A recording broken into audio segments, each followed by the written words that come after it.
Ano yung pinaka-memorable mong response sa isang negative comment about? Merong comment sa akin, ano yun eh.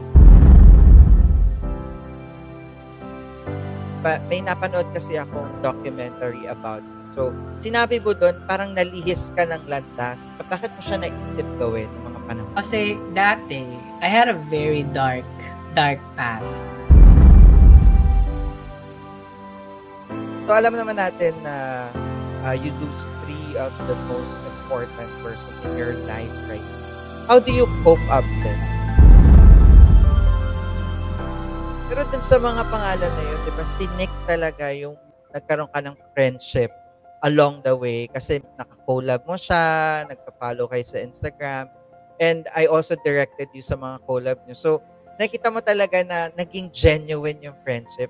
Pero totoo ba yun na heartbroken ka na nagka-girlfriend si Nick? Hindi. Wala naman sa akin yun. At may jowa ako. Ba't naman ako ma-heartbroken? Charot. Kinabahan lang ako baka hindi na tayo magkaroon ng content. Charot. I'm really happy for him. Sabi ko nga lagi yan sa kanya na swerte. Whoever is going to be Nick's girlfriend is going to be very lucky because he's very genuine, at saka very humble na guy. So much with the voices because of Omegle also, di ba? Nabuo ang Jandara, di ba? Which is one very close to my heart talaga ang Jandara kasi sa mga collab nyo, di ba? I'm directing it and nakilala ko rin sila Raph and Niel because of you dahil ako yung kinukuha yung director sa collab nyo. So, paano nyo nabuo yung let's collab together na tatlo tayo and let's create Jandara? Kami yata yung at that point, may yung maingay talaga sa Omegle na yung concept is iisa. So, nagkaroon kami nag-uusap lang kami sa GC. Tapos, nagkontakan kami. And then, ayun, nabuo ang Jandara na magduman tayo magkita sa Omegle. Let's do it ng virtual. Tayong tatlo lang na let's do a content for Jandara. Ayan. Actually, nahiya ako sa name na yun kasi Jandara. Alam mo yung ang haba nung Jan. Tapos, sila dalawa lang yung letters. Dara. Ayan. So, hindi naman kayo nagkaroon ng issue doon na parang ba't sa'yo buo yung pangalan mo tapos... Hindi ako nagpangalan nun. Sino? Sino pala sa inyong tatlo nag-decide na, let's do it like Jandara? Si Niel. Kasi nag-isip na kami ng names nun. May nag-comment daw sa kanya, Jandara, ganun. Sabi niya, ito na lang. So, sis, di ba, you're giving good vibes to everybody. A lot of people, you touches their lives and saying na napapasaya mo sila. Pero, hindi mo may iwasan na if your name is being maingay or nakikilala, may mga taong hindi magiging masaya with the success that you're getting. So, how did you handle those kind of, hindi na sabing bashing, maybe criticism in what you are doing? May mga comments akong criticism na dinidedma. Pero may comments akong tinitake ko siya as learning experience. Kasi may iba, lalaitin nila yung video kasi may nakita silang technicalities, ganun, or hindi maganda yung pagka-intro, yung mga ganyan, or yung mic, or yung sound effects, ganyan. I take it as positive. Kasi not everyone will like you. Not everyone will love your video. So, might as well, kunin mo na lang yung thoughts ng tao to improve your content. Alam mo yun?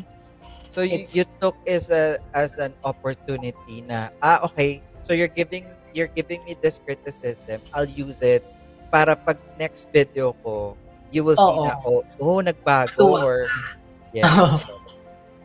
So very, ka pala, forgiving sa mga nagkikriticize. Hindi naman siya yung talaga nakaka-affect sa'yo emotionally, mentally, na parang nade-depress ka ba? May mga comments ba na parang below the belt?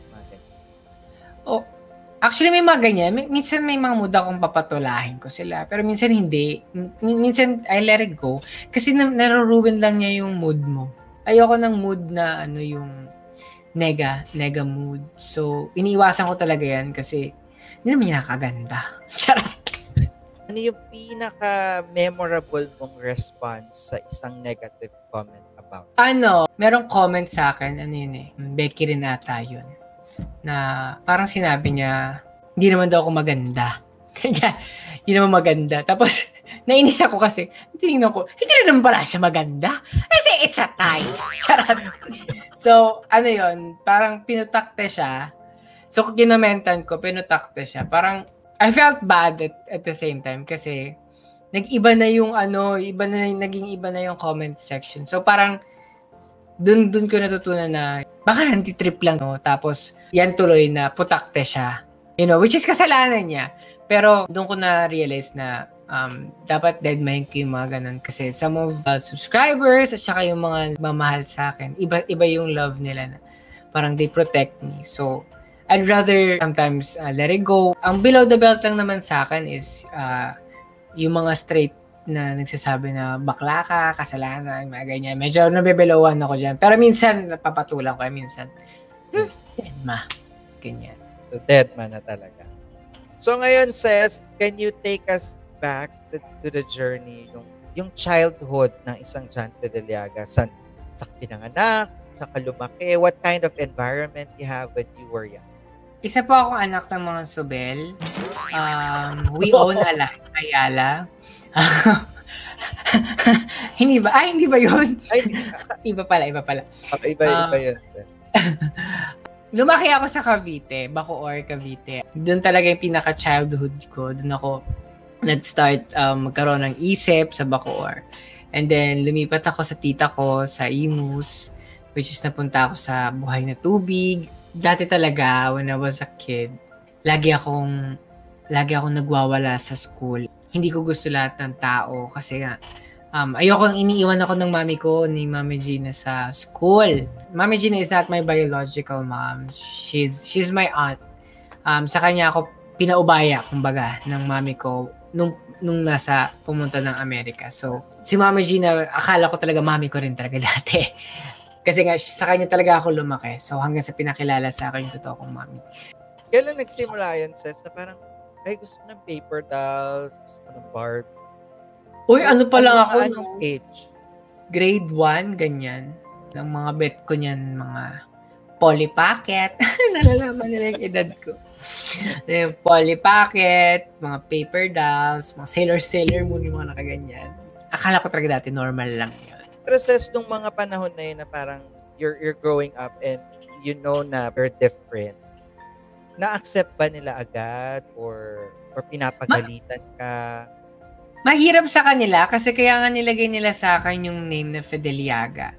Kaipilido ko yung dalaga sila lahat na ipilido kasi they want Fideliaga. They want my last name na kumalat. Hindi man na kakalat. Babae rin naman pala ako. Charat! Marami kami. So, feeling ko sa bawat anak ng tita ko, binulungan ko. Magkakaroon ka ng Becking anak. Oo, totoo yan. Sa bawat anak ng tita ko, meron laging Becky. Natanggap naman. Eventually, siguro sa'yo, medyo nahirapan sila kasi sa akin nila binuhos lahat bago nila maintindihan sila. Ganon. Yung ibang tao, alam pakialam kung tingin nila sa akin, malamya, bakla, ganyan, effeminate. Wala talaga akong pakialam before. Ang may pakialam lang ako sa sasabihin nila. Looking back, Ses, anong sasabihin mo sa isang 10-year-old John Fideliaga? Ikaw po? May bakla. Charot. Maraming sa'yo, maraming manliliit sa'yo, ganyan. Maraming magsasabi na hindi mo kaya. Pero, hayaan mo sila. Stay ka pa rin sa mindset mong deadma ka kasi you're one of a kind and you're such a good person. And pasayahin mo si Mami Gina mo hanggat andyan pa. Ayan. Nakahayop ka. Ayan. Ayun. Pero syempre nung lumaki ka na, may napanood kasi akong documentary about you. So, sinabi mo doon na medyo napariwara ka. Parang nalihis ka ng landas na naging bulakbol, diba? Nagstokwa, ganyan, naglayas. Bakit mo siya naisip gawin ng mga panahon? Kasi dati, I had a very dark past. Sobrang, nung high school ako, meron akong super dark na past na hindi ko siya kayang matake. na feeling ko walang makakaintindi.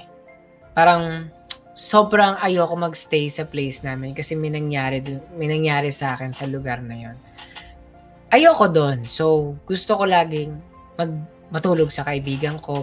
Hindi dahil sa nag-rebelde ako because may na-experience ako na ayoko talaga siyang maalala. Na kapag nakikita ko siya, it gives me anxiety. Talagang sobrang dark ng past ko nun. Kasi even my friends, pinagtawanan lang nila yung experience ko nun. And wala akong makasabihan. So, ang eksena ko nun, gala ako. Ayoko magstay doon. Parang mas gustuin ko pa sa labas matulog kesa magstay sa lugar namin. Ayoko lahat ng environment. Kumbaga, ganun. So, nagbulakbol ako and then alam nyo, kahit nagbulakbol ako before, kasi kahit school, elementary, from grade school, high school, nalibot ko po ang school ng Cavite. Charot! At naging classmate pa nga natin si Papa Dominic Roque nyo. Pero sis, ano yun, na-expel ka sa school or dahil gusto mo lang mag-transfer? It's, na-expel, yung iba gusto ko mag-transfer. Kasi may nagawa ako. Ganyan. Isang school na blinacklist ako. So, hindi ka na talaga tinanggap? Sobrang pasaway ko kasi may pinagdadaanan ako na no one knows. Kaya alam nyo, sa mga magulang dyan, I think, ang hirap sabihin na galing sa anak. Pero minsan kasi, kaya pasaway yung tao. Minsan may pinagdadaanan sila. Pero hindi ko nila lahat. And sometimes, it's either nahihiya siyang sabihin or ayaw niyang sabihin kasi baka ma-judge siya. Hindi, kasi lagi sinasabi ng mga bata, di ba? Mas gustuin ko pa mga kaibigan ko. Kasi they found the love sa friends nila. Di ba? Parang nakontento sila sa friends nila. Hindi nila maintindihan yung pagmamahal na nakikita nila sa bahay. So we have to give everything sa kanila while they're growing up. When they grow up, yung confidence din nila at the same time tumataas kasi ang mas iintindihin nila yung support ng family kaysa yung sinasabi ng tao sa labas. Sa mga teenage years kasi talaga na mas nakakapag-open up tayo sa mga friends natin, mas comfortable tayo. Pero tayo naman sinasabi, 'di ba, na your home should be the first safe place for you to share what's happening to you. So kung yung mga magulang mas open silang mag-share sa anong nararanasan ng anak nila in a daily basis while growing up, then definitely mas mafe-feel mong safe to share with your parents kasi alam mo hindi ka i-judge. Pero during that time, says, di ba, yun yung parang depressing time na talagang pinagdaanan mo when you were in the teenage years. Ito ba yung naging dahilan para napunta ka sa linya ng pagiging drag queen or performer sa stage? Oh, actually, unexpected yun. Dati talaga, I even tried na saktan yung sarili ko. Sinasaktan ko, gusto kong mawala sa mundo. Like, gusto ko na lang mawala. Alam mo yun, yung tutulog ako, hindi na ako hihinga. O kaya, basta marami akong ginawa to hurt myself. So, meaning says, parang naging suicidal ka? Oo. Ang dating ang email address ko, may suicidal rest. Talaga ba? Oh. Oo. So paano mo na-overcome yung ganun, yung depression, pagiging suicidal? Alam nyo, yung even gala ako before, iba't ibang tao yung nakakasalamuha ko. Iba't ibang perspekto nila sa utak nila. May open-minded, may hindi open-minded. At the same time, parang feeling ko blessed ako na nangyari sa akin yun kasi nakita ko makisalamuho sa iba't ibang klaseng aspeto ng tao. Iba't iba, from nada to Prada. Cha! Pero dumating sa point na napunta ako sa bar na may nag-alok sa akin gawin ko yung drag. Kasi dati I was so confused. Hindi ko alam ano mang gusto ko sa buhay ko.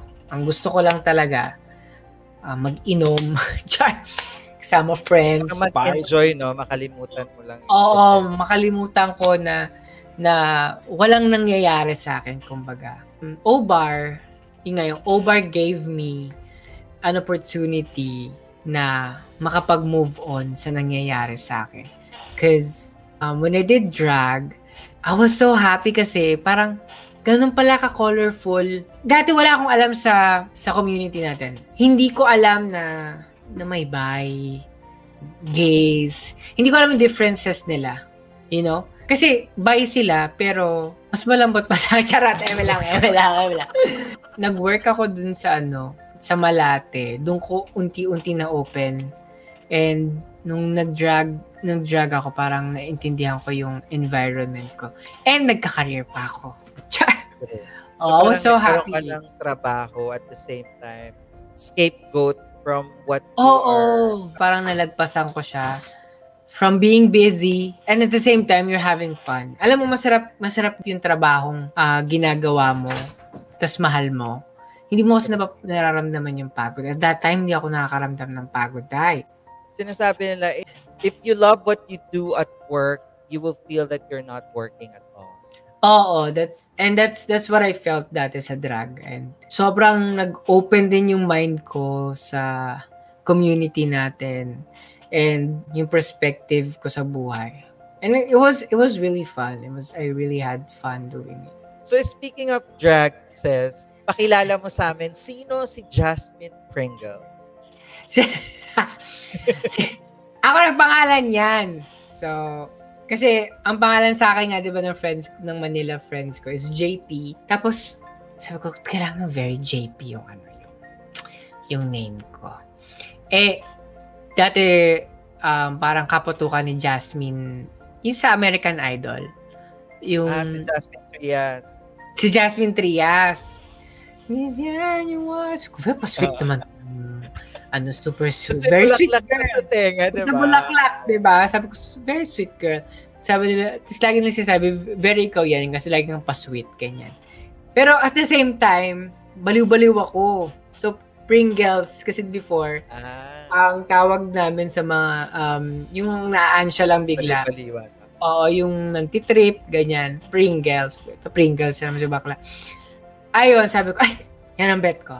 Jasmine Pringles. Ha! Very me. Charot! Parang it showcased the two sides of Chanta Deliaga. Kaya yun True. Ginawa mong drag queen name. Di ba nag-perform ka rin sa TV? Sa Itbulaga ba yun? Parang may nakita akong video. Oo, sa Itbulaga. Na nag-perform. First time ko yun. First TV appearance. So, naulit ba yun? Or is there an offer after that? Binigyan nila ako ng racket sa Itbulaga. Mag Spice Girls kami. For some reason, hindi ko nabetan yung performance ko doon. And then, pinabalik ako. Pinag-audition ako. Nila Mama Eva, nila Jay, kasi may impersonator kami nun. Wala akong nakuha pang contest dati. Ang unang salang yun. Sobrang overwhelming niya sa akin kasi ang iniisip ko nun, to win. Ang hindi ko iniisip is to have fun. Pero nung nasa stage ako, tinake to nila yon kasi nung first take, hindi ako tumitingin sa audience. Kasi ba naman, ang eksena ko nakatalikod. Pag harap ko, aura, keme. Pag harap ko tao, tapos ilaw. So, na stage fright ako. Yung live na, sabi ko na, mag-have fun na lang ako. Lalaruin ko to. Kailangan makita nila yung kaya. Kaya, ni-nail ko yon. Ang nanalo naman ay kumanta. Nanggigil ako. Impersonation, tas, nanggigil. Pero, feeling ko ako panalo nun eh. After ng mga TV appearance mo, di ba napunta ka na Amerika? But before you went to USA, para call from Pinoy Big Brother. Oo. Di ba? Na parang nagdalawang isip ka kung pupunta ka ba na Amerika o itutuloy mo ang pagpasok sa bahay ni Kuya. So, lahat alam ko na muntikan ka nang maging housemate ng bahay ni Kuya. So, can you tell us about it? Yung Melay's Day yun. Yun yung era ni Melay. Umalis yung jowa ni Yula. So, they need ng pang-fill. Yung umalis yung jowa ni Yula, may tumawag dun nga sa best friend ko na naging handler ko. Pinapupunta ako sa PBB house. Sabi ko, hindi ako naniniwala na papupuntahin. Sabi, na naparood ni Direk Jogi yung storyline ko and he's very interested on me. Tapos, Sabi ko, totoo ba? Alam nyo ba, meron ng camera, interview. Alam niyo yung mga pagpapasok ka, di ba, ini-interview ka, may sinasabi ka saan ka galing. Hindi yung sinasabi na niya saan ka galing, and ganyan, nagkikwento ka na ng buhay mo. Andong part na ako. Asa ganung part na ako. Tapos nag-sign na ako. Magiging PBB housemate ako, binigyan na yung contract na ito yung magiging contract mo for a year. After the interview, sinabihan ko si Direk Jogi. Pero natutuwa si Direk Jogi kasi nga baliw-baliw ako magkwento. So, tawa sila ng tawa, pati yung cameraman. So, feeling ko pasok ako. Sabi pa ng mga cameraman, mga ganyan sila. Tapos tawa ng tawa si Direk Jogi kasi nilalaro ko yung interview. Tapos, after ng interview, sinabi ko, Direk, sure ka? Ako yung bet mo. Sabi niya, bakit? Sabi ko, kasi papunta po ako ng USC. Ang nakakalungkot lang, yung mami ko noon, parang hindi siya very supportive sa mga ganyan-ganyan. So, showbiz. Oo, sabi niya, pupunta ka pa sa mga ganyan-ganyan, mag-a-Amerika ka. Ganyan. Nasa mind ko yun. All along nasa mind ko yun. Hanggang sa bago ako mag-pack up, kinausap ko si Direk Jogi. Nagpa-pack up na ako. So, Direk, kasi papunta ako ng USA. Naligwak ako. Hindi na ako tinawagan. Siguro natakot sila, baka umalis din ako. So, ewan ko kung ano nangyari. Hindi ako naman maging conceited na, ako talaga yung bet nila. Totoo ba? Ganyan. Hindi naman. Pero, ramdam ko yon. Nung araw na yun, ramdam ko, napasaya ko doon si Direk Jogi Dayat. At lahat ng tanong niya ay nasagot ko ng kabaliwan. Dati rin, maldita ako. Masyado akong feeling kasi nga, nasa akin yung spotlight. Malaki ulo ko before. So, walang mag-i-start na show hanggat hindi pa ako tapos. Looking back, parang yes, nasa akin yung ilaw, pero I was so mean. So, masyado kong kinain ng fame nun. So, that's why nung nag-YouTube ako, parang hindi ko yun dinala. Kasi I learned. The turning point mo yon when it comes to creating a career. Oo, yung kahit saan hindi lang sa YouTube, kahit sa Tesla, as I'm getting what I really want na position, isa siya sa tumatatak sa isip ko na you have to be humble. Na whatever perspective ng buhay mo, you really have to be humble. Nakikita ko rin kasi sa mga tao yun na when they're not humble, ang pangit tingnan. Nakaka-turn off. Ako mismo na-turn off. So, I don't wanna be like that. So, speaking of going to US, so how was it the first time na tumapak ka sa Amerika? Alam niyo ba, nakakaloka? First lipad ko dito sa Amerika, may concert ang kapamilya. Nasa isa lang kaming eroplano. Nasa likod ko si Gerald Anderson. Ayan. Sana nag-CR din ako, pero sila Kim Chiu nasa likod ko. Nakakatawa kasi, bawat labas ng artista, nung lumabas ako, pinagtripan ako ng airmats ko. Nagtitili! So, akala na artista yung lumabas. Pinagtripan ako ng nanay ko, yung mga tao, nagtataka, sino yung bakit tumitili? Sabi niya, anak ko yan. Sa tingin mo naging sign yun, Ses, na, I'm gonna be a star. Hindi. Pero ang sabi ko, one day, lalabas ako ng airport na may experience ko rin yan. Ganyan! So, alam naman natin na you lose 3 of the most important person in your life right now or maybe in your present life. How do you cope up, Ses, sa nangyari? Kayo, pag tinatawagan ko kayo or minsan kami nila Juro, it helps na may nakakausap ka. And if you want to cry, you can cry. Cry it out. Kasi you need it. And deserve naman nila rin yun. Kasi naging part sila ng buhay mo. So, kapag naiiyak ako, minsan, kahit nasa work ako, hindi ko napipigilan. Iniiyak ko kasi it makes me feel better. As much as possible, hanggat kaya kong iyak, iniiyak ko. Parang baka ma-depress ako. Tsaka, yung mga dogs ko, isa sila sa mga very, very helpful sa akin na support system. Support system ko sila na kapag nalulungkot ako na they really, really help me out. And of course, syempre si Joes. He never stopped showing his support sa akin. Kahit sa ang journey ko actually. Very sudden yung mga nangyari. So, ano yung mga feeling mo na hindi mo nagawa or yun na miss mo na sabihin, gawin sa tatlong taong ito na importante sa'yo na wala na ngayon? Hindi ako nakapag-selfie kay Mommy. Nang dalawa lang kami. Yung mga nagkita tayo, may sakit pa ako. Nilalagnat ako ng bongga na hinang-hina ako. Pero I tried maging okay kasi gusto ko kayo makita. At that time, sabi ko, babalik naman ako.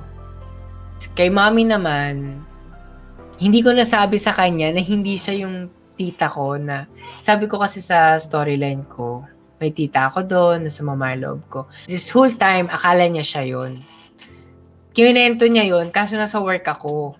Hindi ko ma-explain kasi I think nag-choppy or ganyan. Nakalimutan ko na nung nakalimutan. Lagi akong, sa pagtawag na lang. Hindi ko na pala magagawa yun. And sa lola ko, kapag namimiss ko yung call niya, actually as much as possible yung lola ko, hindi ako namimiss. Hindi na-try kong hindi ko i-miss yung call. At the same time, parang feeling ko, napasaya ko siya. Yung hindi ako nagkulang na ipakita sa kanya yung love ko. Kasi bago siya umalis, napasaya ko talaga siya. And sobrang saya niya bago siya umalis nung birthday niya yan. Sobrang saya niya. Says, kung meron ka mga learning na hindi mo kakalimutan na advice ng mga taong ito sa'yo, ano yon na parang life advice na ite-treasure mo talaga? Si Mumei, ang is yung rosary. At saka, si Mumei lagi niya kasi sinasabi sa akin, matuto ka magpatawad, ganyan. Si Mama Gina naman is to be humble, and ayun, to be strong. Alam niyo ba, ang mami ko hindi yan. Kapag nasaktan ka, papaluin ka niya. Hindi ko magets dati yon. Pero ngayon na-gets ko na because you need to be strong. And treasure ko yon kasi na natuto ako sa buhay na maging malakas. Kasi sobrang dami kong pinagdaanan na worst. Hindi ako naging yung iyakin o kaya nanghihina agad. Yung mahina loob, hindi ako. I always go lang. Kaya ko yan. Go. Ang lagi kong kalaban naman talaga yung sarili ko. So, lagi kong kinakausap yung sarili ko na no, kaya mo yan. May mga times na kaya ko ba? Pero pag andyan na, hindi. Ito yung decision ko. So, ganyan. Ganun ako pinalaki ni Mami. So, si Lola, ang gusto lang niya sa akin, which is, gagawin ko naman, ang patuloy kong mahalin ng Mami ko. Yeah. Yung Mami ko ngayon, na nandito. Very logical, Ma. Definitely, they're your angels right now and they're watching over you in heaven. So, ano yung gusto mong sabihin sa kanila? Si Mumei, thank you kasi inano niya ako. Tinuruan niya ako mag-grocery. Sila ni Daddy Rick. Super thankful ko nun kasi everyone was so lost. Si Mumei parang gusto lang, ewan ko for some reason, gusto niya mag-grocery tayo. And lagi niya tayong binibigyan ng mga gospels, ganyan na. I wanna thank her for that. Kasi minsan nagagamit ko siya sa mga pagsubok sa buhay ko. Ganyan. Si Mami ko, hindi kasi ako masyado showy sa kanya ng love kasi ewan ko, parang nahihiya ako magsabi ng I love you, but hindi ko nasasabi verbal. Parang nahihiya ako sa kanya sabihin, Ma, I love you. Pero ngayon kung buhay pa siya, gusto ko sabihan, Ma, I love you, ganyan. Char. Ayun. Si Lola ko, bago kasi siya mawala, yung nanghihirapan siya sa ospital, sinabi ko na talaga lahat ng gusto ko sabihin sa kanya. Kaya, ayun, alam ko naririnig niya kasi nung nahihirapan siya, kumikilos pa yung mata niya. So, ayun. Mata niya, yung kamay niya. Kasi nga yung mata ko, lumuluha ng hayop ka. Charot! Before we wrap up everything, how does it feel na you're bringing good vibes, smiles to millions of people. But behind that smile, that humor, and that content, may isang John Fideliaga behind the camera na may pinagdadaanan. Anong pakiramdam mo na nakapagpasaya ka na iba pero ikaw hindi ka pala masaya? Minsan masakit. Minsan naisip ko, ang unfair. Ganyan. Parang ang unfair. That time, parang sabi ko, unfair naman kasi nakapagpasaya naman tayo, nakapagpa-trending tayo ng mga millions ng views ng videos na maraming natuwa. Pero, bakit naman ganun yung balik niya? Parang ang sakit kasi ang sakit ng balik niya sa akin. Ang isa rin sa helpful sa akin is yung mga comments. Alam niyo, sobrang gaganda lagi-lagi ng comments na nare-receive ko. I really appreciate it kasi iba yung mga comments. Naiyak ako sa comments nila kasi ang sweet. Alam mo yun yung hindi mo naman sila kilala, hindi ka nila masyado kilala, pero the way they love you is unconditional. And yeah, so super thank you din ako sa mga supporters. Lalo na sa mga subscribers na andyan lang. And mga comment nila ang sarap basahin, kumbaga. And isa yung sa mga nag-comment says na na you brighten up their day, na almost magsi-suicide sila, pero when they watch your video, they change their mind. Yeah. You inspire them a lot. Pero hindi nila alam na you're almost the same as them. Pero sa kanila mo rin nakukuha yung fighting spirit na ituloy yung ginagawa mo and to move forward. Alam mo ba, habang nagpapasaya ako, at the same time, nakakalimutan ko rin siya. Yung minutes, hours na spend time na gumawa ng content, pagpasaya. At the same time, nakakalimutan ko siya. Kasi nakafocus ako on them, making them happy. Lagi ako nag-iisip na, ay, magugustuhan nila to. Lagi ko sinasabi pag gagawa ako ng content. Kasi gusto ko talaga bigyan ng saya yung tao. Kasi grabe ngayon ang mundo. Sobrang nadami nangyayari. Ang daming negativities na parang minsan ang hirap i-take. Parang nowadays talaga all we need is helpful. Spread good vibes and positivity. Oo. Respect each other's opinion and preference. Be nice and that's what you are bringing to everybody, diba? So, that's why sobrang love na love ka ng mga Bex and nakita mo naman ang fruit of your hard work. Alam mo yung sinasabi nila na when you do something good, pay it forward. So, you give a good vibes and inspiration to other people and they're paying it forward through supporting you and getting inspired sa mga ginagawa mo. So, definitely, marami pa mag-aabang what will happen next sa yung magiging present life or future life pa. Pero, syempre says, there is one last question that a guest should answer. You have to complete this sentence before we end this interview today. Sir, yes. Pero ganito pala, hindi ako ready. Charot. Very simple lang to, sis. Just complete the sentence. I am John Fideliaga and I am John Fideliaga and nandito ko lagi para maghatid ng ngiti sa inyong mga labi. Thank you so much, says John Fideliaga. Yan nga ang tunay na kwento ng buhay sa likod ng camera. This is Off Cam with Truly Asia Diary. Never let success get to your head and never let failure get to your heart. No matter how dark is your past, as long as you believe in yourself and you have people around you that will inspire you to do better, you will rise and win every battle in life.